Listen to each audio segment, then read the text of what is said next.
Hi friends, నేటి మాట లోపల మనం ఈరోజు లకాబాయ్ అంటే ఎవరు గురించి తెలుసుకుందాం. లకాబాయ్ అంటే ఆమె ఒక గజల్ గాయని, కవయిత్రి, రాజనర్తకి, యుద్ధ విద్యల్లో ఆరితేరింది. రెండవ నిజాం నవాబు మీర్ నిజాం అలీ ఖాన్ అంటే 1734-1803కి సంవత్సరానికి రాజకీయ సలహాదారు. ఆయనతో కలిసి 3 సార్లు యుద్ధరంగానికి వెళ్ళిన చరిత్ర లకాబాయి. అంత విశ్వసనీయురాలు కాబట్టి లకాబాయి చందా, మీ పేరు మొత్తం పేరేంది? లకాబాయి చందా 1768-1827కు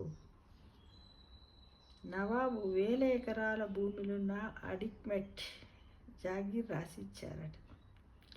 100 సైనికుల రక్షణ కూడా కల్పించారట. ఎవరికి? లకాబాయికి. తాన్సేన్ మనవడు ఆమెకు సంగీతంలో గురువట. ఆమె రచించిన ఉర్దూ గజల్ సంకలనం దివాన్ 1798లో వెలువడింది. హైదరాబాద్ దక్కన్ ముషారాయిలలో పాల్గొన్న ఏకైక మహిళ లకాబాయి గారు. అంతటి ప్రజ్ఞాశాలి హృదయంలో స్థానం సంపాదించిన వారు అనాథ బాలికలు. వారిని చేరదీసి ఆ రోజుల్లో భారీ విరాళమిచ్చి వారికి సంగీత నాట్యాలు నేర్పించే కేంద్రానికి కావలసిన భూములను దానం చేసింది లకాబాయి. అలా ఆ భూముల్లో నిర్వహించింది ఉస్మానియా యూనివర్సిటీ అట. ఏడవ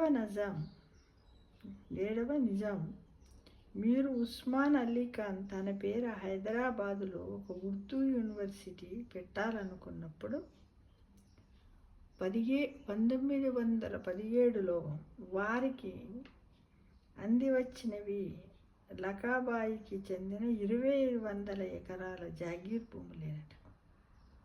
అందులో 1923-39 మధ్య నిర్మాణమయ్యింది ఆర్ట్స్ కాలేజ్. మన ఉస్మానియా యూనివర్సిటీలో ఆర్ట్స్ కాలేజ్ ఉంది.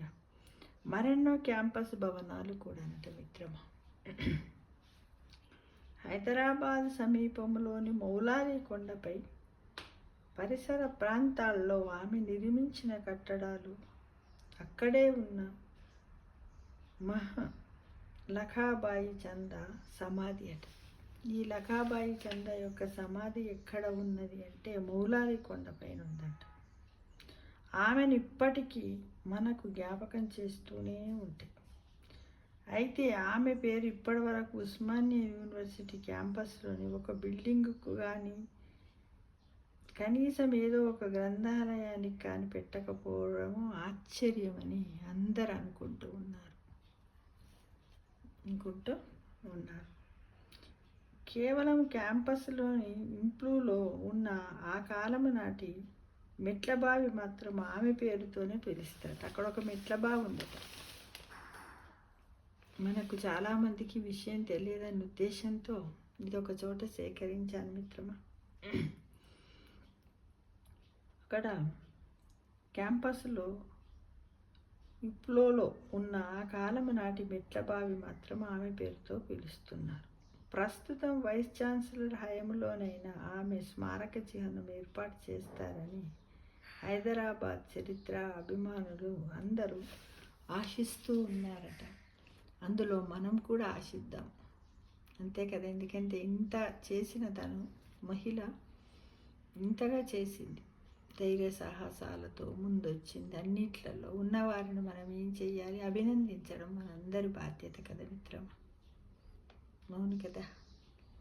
వారికి మనందరం కూడా హృదయపూర్వక అభినందనలు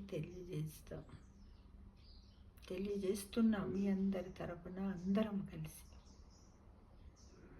థ్యాంక్ యూ ఫర్ వాచింగ్.